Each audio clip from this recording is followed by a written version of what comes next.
उभयधार्मी oxide, तो ऐसा oxide जिसमें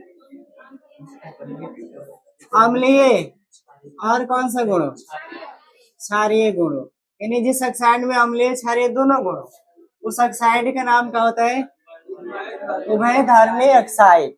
जैसे में Al2O3, Zn, ये दोनों कौन सा ऑक्साइड है, उभयधार्मी ऑक्साइड। उभयधार्मी, उभय बने दोनों, धार्मी ऑक्साइड यानी उस ऑक्साइड, वैसा ऑक्साइड जिसमें अम्लीय और क्षारीय दोनों गुण, तो उसे उभयधार्मी ऑक्साइड कहा जाता है।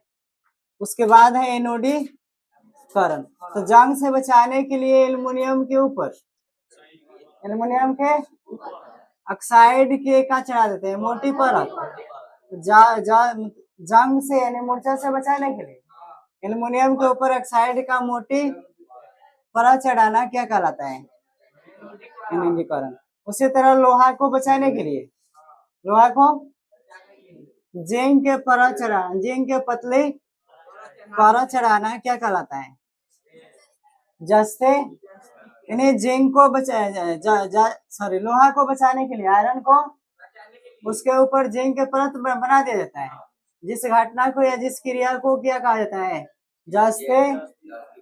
एल्युमिनियम के ऊपर ऑक्साइड का परत चढ़ाना, किसका परत, ऑक्साइड का परत चढ़ाना क्या कहलाएगा, एनोडीकरण। जिसमें अम्ल और क्षार दोनों गुण पाए जाए उस ऑक्साइड को उभयधार्मी।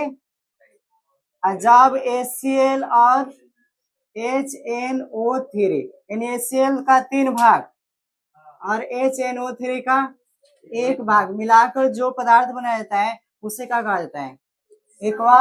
यानी हाइड्रोक्लोरिक अम्ल का कितना भाग, 3 भाग, और नाइट्रिक अम्ल का कितना भाग, 1 भाग के मिलने से बना द्रव को या पदार्थ को एक्वा रेजिया कहा जाता है।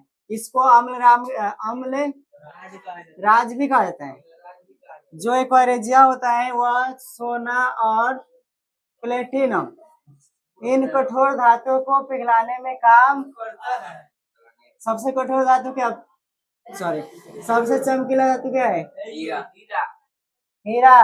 हीरा धातु है, धातु नहीं है। तो सोना क्या है, कठोर होता है, और प्लेटिनम भी क्या होता है, काफी कठोर। इन दोनों को पिघलाने में किसका उपयोग होता है, एक्वा रेजिया। किससे बनता है, हाइड्रोक्लोरिक अम्ल और नाइट्रिक। हाइड्रोक्लोरिक अम्ल का कितना भाग होता है, और नाइट्रिक अम्ल के, अगर पहले नाइट्रिक अम्ल करे या 2 नंबर हाइड्रोक्लोरिक, तो अनुपात क्या हो जाएगा, 1:3। एक्वा रेजिया का दूसरा नाम क्या है। उसके बाद क्या है, सक्रियता। तो धातुओं की अभिक्रियाशीलता को, धातुओं की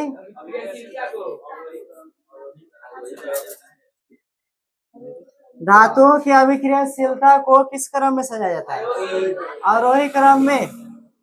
तो उस घटना को सक्रियता श्रेणी कहा जाता है। वैसा श्रेणी जिसमें धातु की अभिक्रियाशीलता किसमें सजाओ, अवरोही क्रम में सजाओ। जैसे सबसे पहले धातु लेते हैं पोटेशियम, इससे कम अभिक्रियाशीलता किसका होता है, सोडियम का। इससे भी किसका होता है, कैल्शियम का।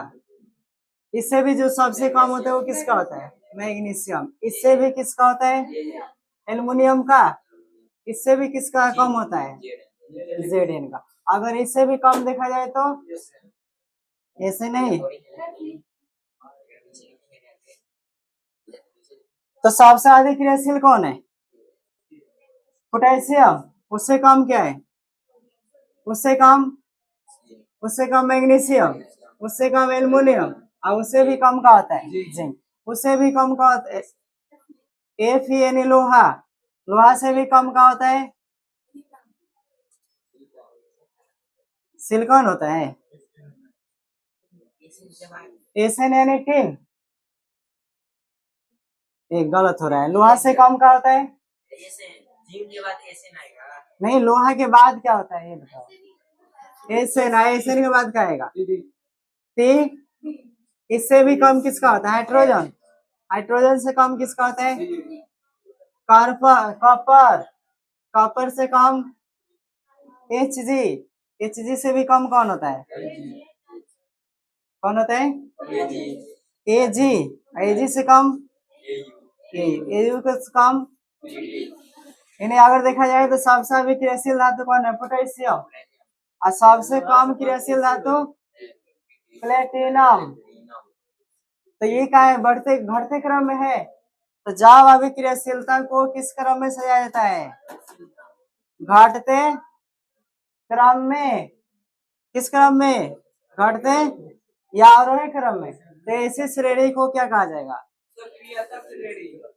सक्रियता श्रेणी कहा जाएगा। और हाइड्रोक्लोरिक अम्ल का 3 भाग और नाइट्रिक अम्ल का कितना भाग? 1 भाग के अनुपात को क्या कहा जाता है?